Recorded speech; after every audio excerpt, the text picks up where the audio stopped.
Faith and Family Fellowship Podcast is a Christ-centered podcast. Established in 2019 and hosted weekly by Pastor Chris Busher. Addressing a host of topics such as the Great Commission, Christian discipleship, and often featuring interviews with special guests who are experts in their field. The views and events expressed on this podcast and all related materials belong solely to their author and not necessarily to the author's employer, organization, committee, or other group or individual. While all attempts are made to present accurate information, some information may become outdated over time. Faith and Family Fellowship Podcast makes every attempt to timely update any and all such information. Without further delay, here's another powerful episode of Faith and Family Fellowship Podcast.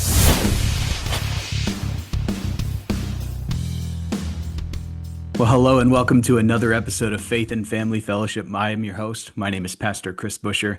Today I'm up here in the Pacific Northwest in our studio, and I am joined via Zoom with a very special author, Jack Borden. Jack, thank you so much for taking the time out of your busy schedule just to be able to join us just here for a few moments. Yes, sir. Chris, thank you for having me. I'm looking forward to talking to you. Yeah, absolutely. Now, one thing that we do, I know we brought you on here to talk about your new book that has just come out. It looks like it's a really good book, and it's part of a series even from what I can see here. But before we even get into that, before we get into the reason that we brought you on here, one thing that we love to do is we love to ask all of our interviewees why they believe in this Jesus, why they have this hope inside of them, and a little bit more about themselves. So, Jack, would you spend just a few minutes just describing just your faith journey and who you are and why you have this hope inside of you? Sure thing. Yeah, I'll tell you, I was really blessed to be raised in a Christian home. My parents decided to homeschool me starting in seventh grade years and years ago. And I would say it was probably more age related than anything else. I started to really became a Christian when I was 9. But when you're 9, and you do that, it's not. I mean, it's something you do, but it's not something that is necessarily real to you. But about 13, it all kind of started becoming really, I would say, real to me. I started digging in to the Bible, digging into what I believed and why, and really became something that I really, to ask why I believe in Jesus. I think it's because I've, in a way, and not in some dramatic or explosive way, but experienced his presence and known him. Yeah. And I think that right there is, and it's been an amazing, it's been a fun thing. So say some teenage years all the way up to my current age, which is, whatever it is. But it's been good, it's been good to know him and know his presence. And then also know when I'm not doing what I should be doing, and knowing that guiding hand like that has been really good. And it's really funny because inexplicably, I've been asked to be the youth director at our church here in East Texas, and I didn't really want to do it. I was like, no, I don't. Nobody like this does. kind of thing. I don't want to do it. I don't want to do it. And then all of a sudden, it's like, you can do it. You'll be fine. And it's been wonderful. And so what I try to share with them, because they're in that same age range where I really started discovering like the presence and the ability to know God and be in God's presence and get to know him and how that affects your life. And so it's been really kind of fun to share that and keep doing that. Yeah, that sounds like an amazing journey. So about how many years have you been a believer? I would say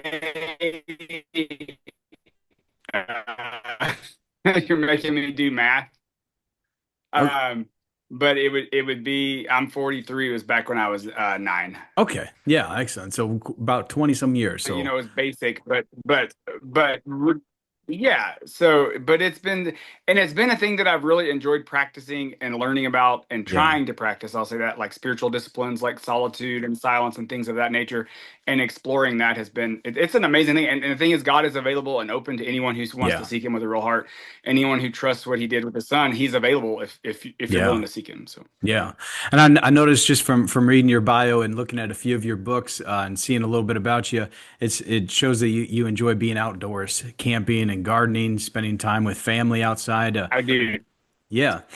And let me ask you this: have you always been a writer, or is that something that you picked up later on down the road?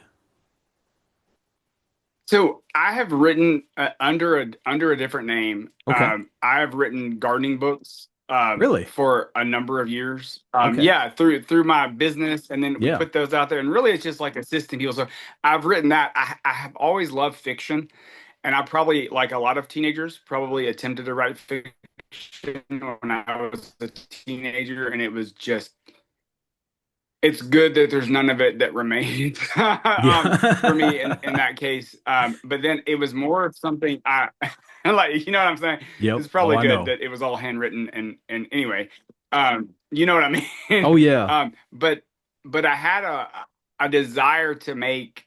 I like stories. I think all of us really do in some capacity, and so I really just wanted to write a story that came into my head when I was walking in the woods alone one day and started sharing with my kids. I started digging into Irish mythology as kind of a basis for some of it. And Yeah. it was weird. And the story kind of grew as I told my kids, and then it grew into the book series. Okay. Excellent. Excellent. And so now you're on book 5 with this series that we're going to be talking about, correct? Yes, sir. Book five, and it's funny because it's taken me several years to get to this point, and it's taken me several years to get it all where it is. The first book took me a lot longer to write than the second, and Oh, so yeah. it's come along. But yeah, I'm pretty excited about it. Excellent. So, if you don't mind, because I know we're going to be talking about book 5, which is called "The Plant of Death," but could you kind of tell our readers, our listeners, actually, a little bit more about those first 4 books? Kind of help build up the case for this. Tell me a little bit about that first book that took you quite a while to write. Yes, sir. So basically, and I'll tell you what it came down to. I was reading about the Book of Invasions, which is a part of Irish. Really, it's Irish, not just fully Celtic, but Irish Yeah. history about the settling of Ireland. And there are these people or these mythological creatures. I think it's like Tuathadan. It's the people of it, It's a weird name, but what it is like little people who lived in this area. So I thought, what if my spot here in East Texas, where I have all these beautiful woods I have access Oh, to, yeah. maybe not as beautiful as some parts of Washington, but you know what I'm saying. Yeah. But for all But of still, Texas, East Texas is the place to be.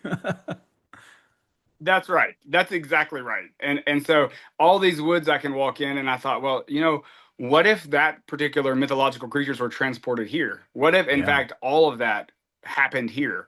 And so then I took not any of their stories, just the characters from that Irish or the creatures from that Irish mythology, and say, well, what happens if they were living here all this time? Tiny little people who lived in the woods and subsisted off of everything that grows. Because there's a lot of stuff you can forage and stuff Yes, you here. can.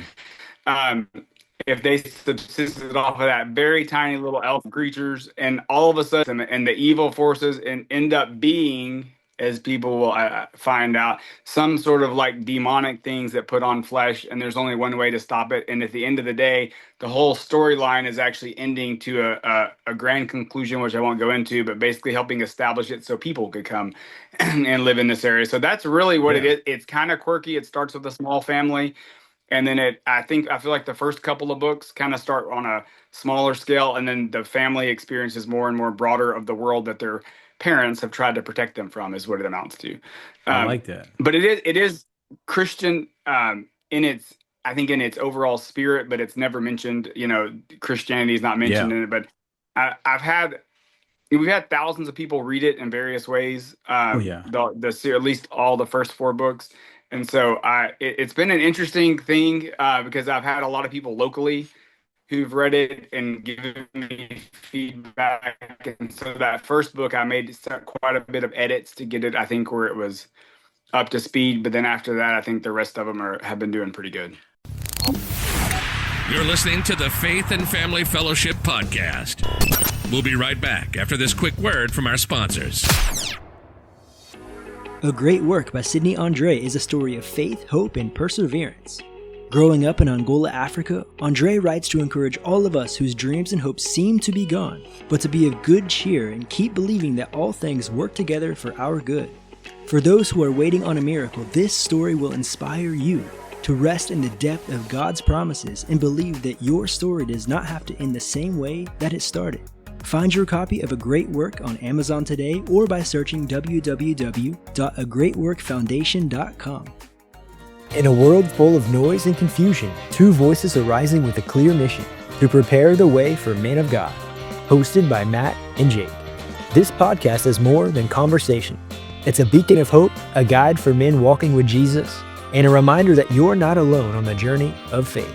Every episode unpacks biblical truth, real stories, and practical encouragement to help you grow stronger in Christ. Listen today to Men of God and Preparing the Way podcast.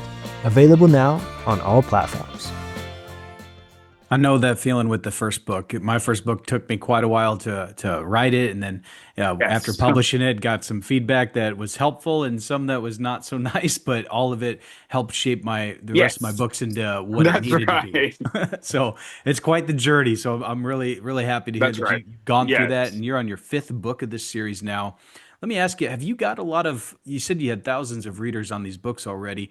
Have you got a lot of messages from people that maybe they read this book and it impacted them somehow?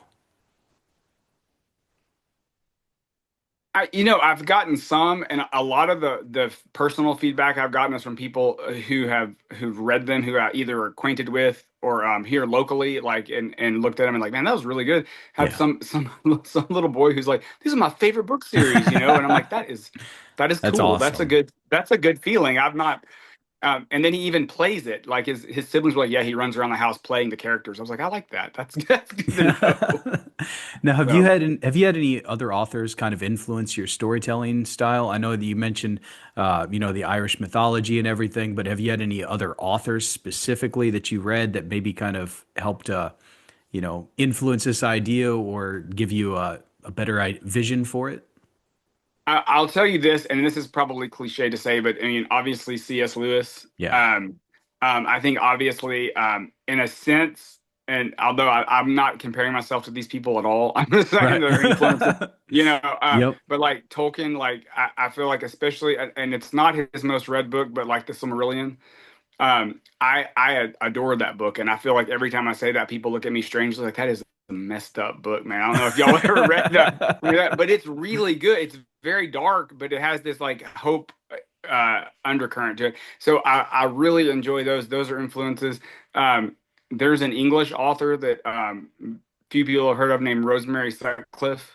Okay. Who she's passed away now, but she wrote a series of books or several books taking place like in the when Rome was kind of falling in England and kind of with the situations there. And that's just, it's good writing. It's actually it's considered children's literature, but it does not, it's really well written. And so Yeah. I've enjoyed reading some of her works. I read a whole mix of things, but in terms of authors that have influenced, I really feel like those, Wingfeather Saga by Andrew Peterson. Yeah. I've read those. Those are excellent. So there's kind of a mix, along with my interest in, a lot of the Irish stuff came from my own interest in family history and stuff. Oh my goodness, my DNA says I'm whatever percentage. Yep. Change it all the time, But I know. Irish, well, look at that. So anyway, so yeah. Excellent. Now, how many years did it take you to develop this series? When was that very first book published? I'm gonna have to think back of the age of my children, because I really think it's been about 7 years. Okay, excellent. Because I think my youngest was not quite born yet when the first one came out, and then she's Yeah. 7. So I think that's been about 7 years. My first book, I age it by the age of my kids too. My wife was 7 months pregnant when I released my first book, and I remember writing the second one while my littlest son was not being able to sleep at night, and I had nothing better to do. So I do the same thing, counted by the ages of my kids. Have you faced any Right. challenges? Have you faced any challenges while writing? Distractions from maybe the family or going through different life events, or getting that writer's block?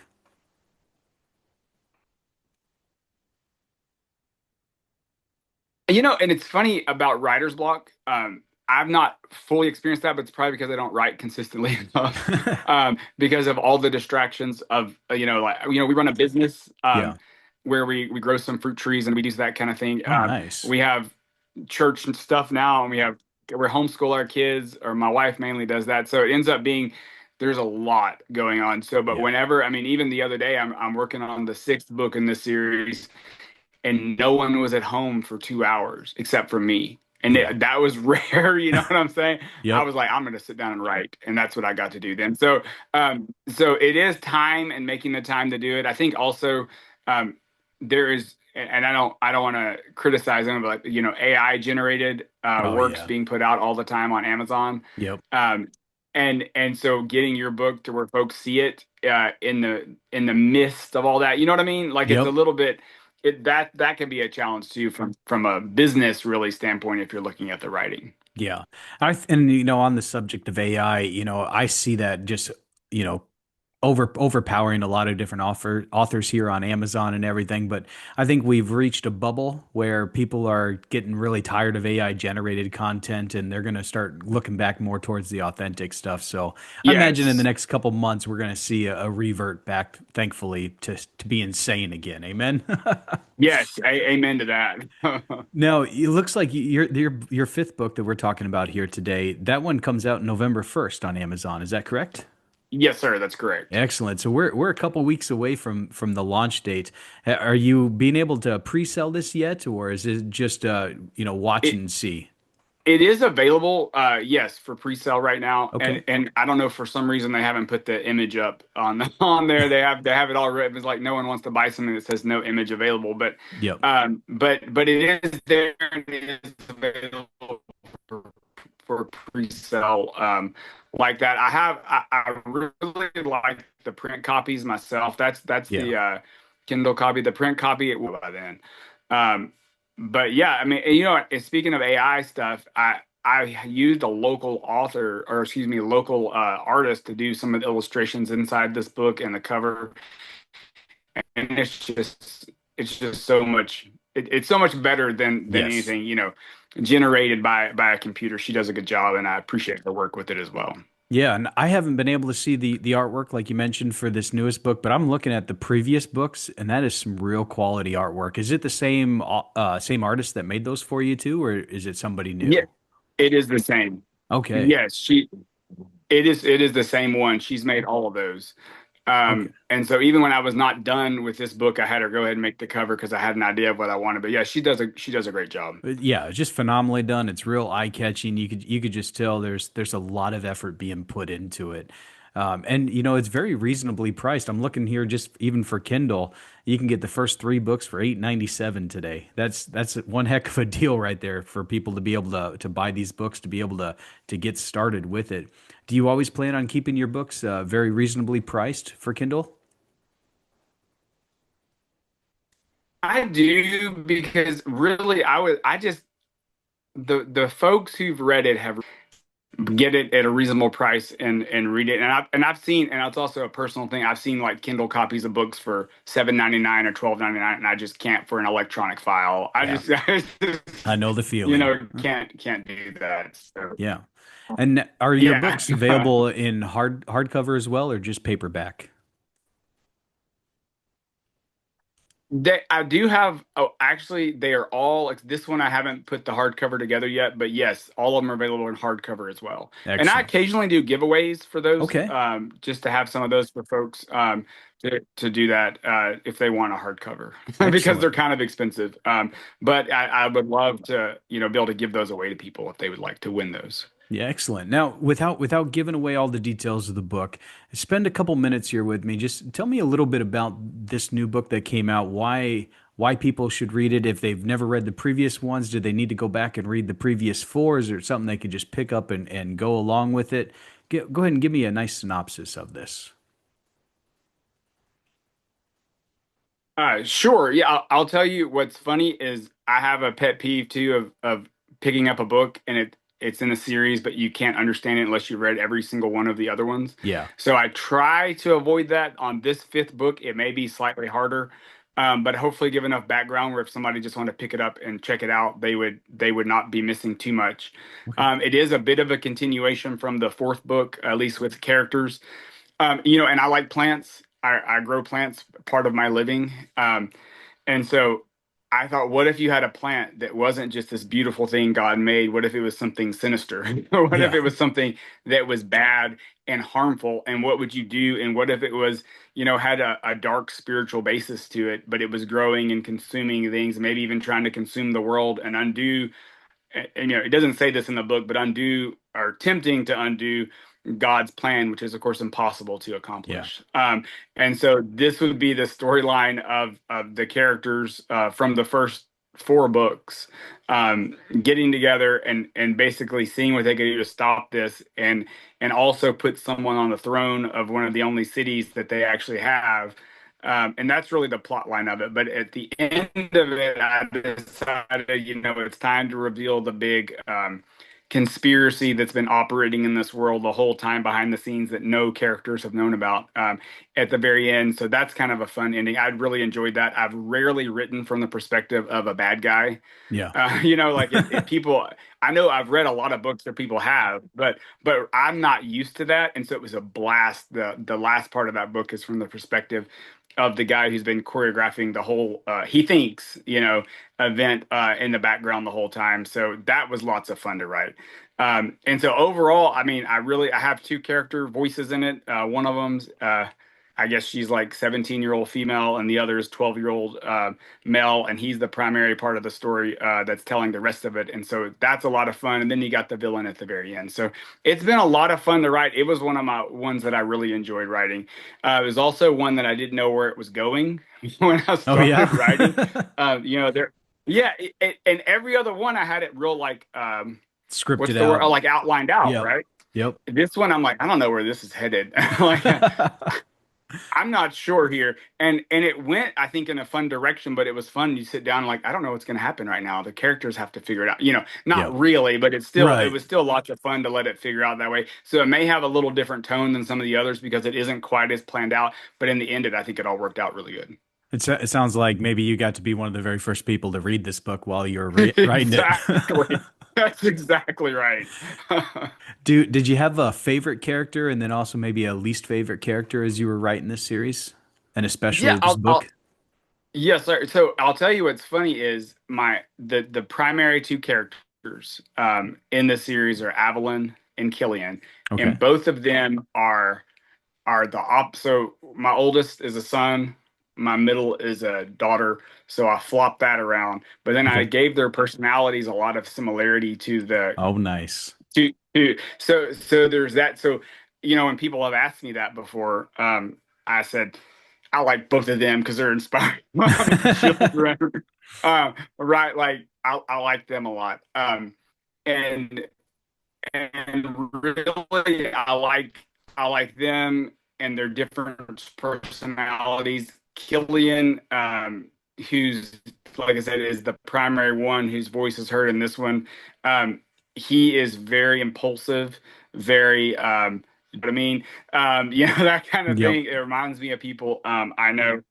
And so, but that's fun. It makes it a fun story because there is not all this cautious firstborn. There's chaotic middle being part of it, and so that's fun. I think my villain who's at the very end of it, I wanted to make him loathsome as possible, and then also the villain in it, my editor, I'll tell you something funny, Chris. My editor highlighted some stuff in there that she thought was a little too far with the villain what the villain is threatening to do. In the main part of the story. And so I took some of her points and I made some adjustments. Some I left it because I think a villain needs to be just despicable.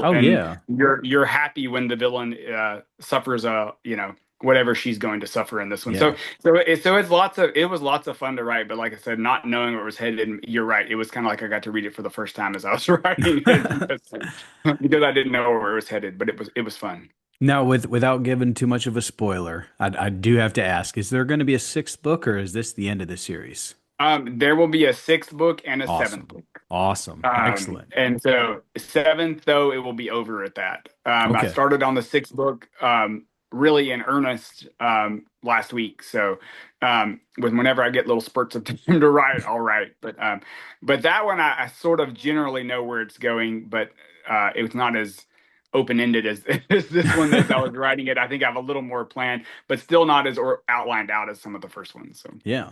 Well, I hope for the sixth and the seventh book, you're able to reach back out to us in your busy schedule, and we can be able to interview you for those as well. I'd Um, love to do that. I know you're busy and we're about ready out of time, but I would like to ask you just a couple more questions if I can. Sure.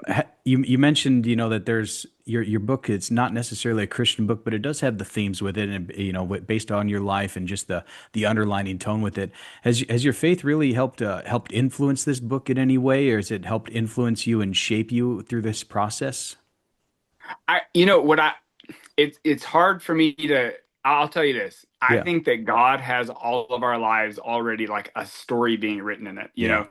and we can either go one of two ways. We can go with him and see Yeah. the beauty of it, or we can go without him. It's like what C.S. Lewis said, every choice you make, you're either going to become more heavenward, basically, this is a paraphrase, Yeah. or more Yeah. hellward, like every Yeah. choice. And so I think that part of it, I think that it's an interesting, because I heard this from another author on another podcast one time, but it's true that like even if your character suffers in a book, Mhm. right, and bad things happen to them, it doesn't change the fact that you love them and Yeah. want what's best for them, and that you're guiding them to what's best. And that's really how God is with us. I also felt like, if God is interacting in human history, right, and God is interacting and guiding human history and all of our choices in this big bundle of things that he can still work out to his ends. That what if he also was interacting with these imaginary creatures in Yeah. this imagined world? Which I should say that the first couple of books are very specific that this is found literature in my woods. Okay. So but since we all know that that's not actually the case, that what if God was interacting and guiding those creatures in a slightly different way, and providing them a way to do something that they were made to do, so Yeah. that at the end we could come here and do what we needed to do ourselves. So it's all kind of this interlocking story, but I think our lives are all interlocking stories with each other, who's alive at the same time as we are, and God works in our lives through other people. We intentionally or not work in people's lives as God's instrument as well. So it's fun to see that from the perspective of an author writing it down, because you realize, oh wait, I'm just copying someone who's done, God, who's actually the author of everything, and Yeah. including my life. And so that's I guess the answer that's a long-winded answer to your question, I thought Chris. that was a great response, actually. Jack Borden, I want to thank you for coming on this show. I want to thank you for your pieces of wisdom. I do have one last final question for you. It's something that we ask all of our authors that come on here and all of the people that we interview. If there's one piece of advice that you can give anyone listening to this podcast, either today or several years down the road, listening to this very episode, maybe they want to be an author, maybe they are a little bit bored with life, or maybe they're needing some type of fresh wind inside of them. What type of piece of advice would you give them if you only had 1 or 2 minutes to really just speak into their life right now? I would say that, and I'm thinking of teaching uh, junior high and high school classes at Yeah. church, but really and truly, like, you can know God and you can know that you know God. Yeah. And it's possible to do that. And because of that, it will actually make your life it will make it worth living, even if it doesn't always make it make sense. It will make it where it is a worthwhile thing to endure and overcome and enjoy, because I think life is meant to be enjoyed. And that's what some Yeah. of the writing, you'll see one of the characters in there where I feel like she sometimes needs to be told to enjoy life a little bit more. And that's part of, I think, what I have to be told sometimes, and we probably all do, Yeah. that that we can enjoy life, but the way you do that is with God. Apart from God, you cannot enjoy life, Yeah. not the way he intended it to be. Yeah. And everything will be short term and disappointing. But with God, everything actually has a meaning and a purpose, and something that's good. And so living your life with God is the way to do it. I thought that was absolutely wonderful. Thank you so much.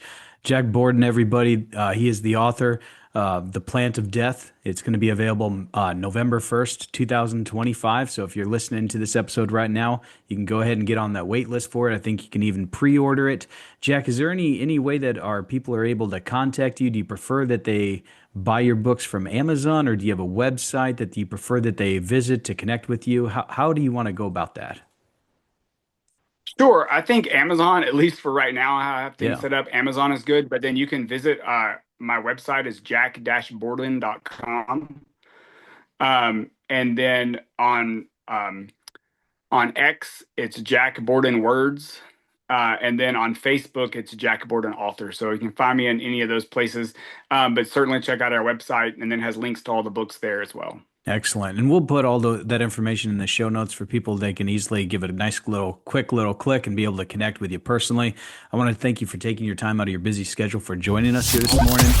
You've just listened to the Faith and Family Fellowship Podcast. Faith and Family Fellowship Podcast was recorded live in studio with final editing made before uploading. Subscribe today to Faith and Family Fellowship Podcast on iTunes or Google Play. Don't miss the next episode on Faith and Family Fellowship Podcast.